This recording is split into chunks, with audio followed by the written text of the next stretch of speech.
এটা 10 বছরের বাচ্চা, 10 বছরের বাচ্চা, যার শরীরের অবস্থা এরকম, ওবেসিটি। এটা বেশ যথেষ্ট পরিমাণে বেড়ে গিয়েছে। আচ্ছা, এর আদার্স কোনো সমস্যা নেই, তবে ইউনিভার্সিটি যেটা আছে বেড ওয়েটিং এর একটা হিস্ট্রি পাচ্ছি আমি। পাস্ট হিস্ট্রির মধ্যে যেটা ওর মা বলতে চাইছে যে জন্মের পরে পেটটা বলছে অনেকটা মোটা ছিল, স্বাভাবিকের তুলনায় বেশি মোটা ছিল পেটটা, সোয়েলিং অ্যাবডোমেন ছিল, আর তার সঙ্গে আদার্স কোনো সমস্যা ছিল। তবে ডায়রিয়াতে অনেকদিন ভুগেছে জন্মের পর থেকে, ডায়রিয়া বা ভমিটিং অফ মিল্ক এগুলো বেশ কিছুদিন ধরে ভুগেছে। আর সেরকম সমস্যা পাচ্ছি না। রিকারেন্ট ডায়রিয়া ছোটবেলায় হতো, ডিম খেলে, ডিম অসহ্য ছিল ওর জন্য, ডিম মোটেও সহ্য করতে পারতো না।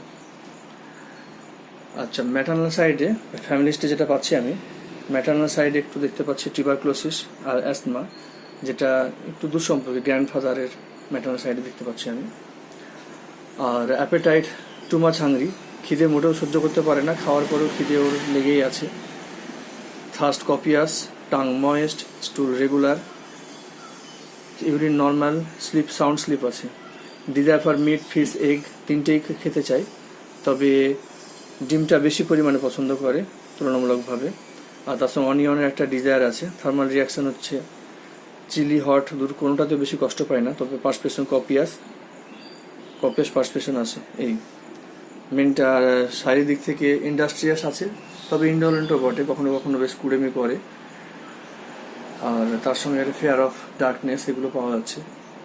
এইসব সিমটমস বেশ করে ওকে প্রেসক্রাইব করা হলো লাইমস্ট 0/2। আশা করছি ওর যে সমস্যা যেটা আছে, এক্সট্রা ফ্যাট যেটা জমেছে বা এই যে হেলথ, এগুলো আশা করছি ও আস্তে আস্তে সুস্থ হয়ে যাবে।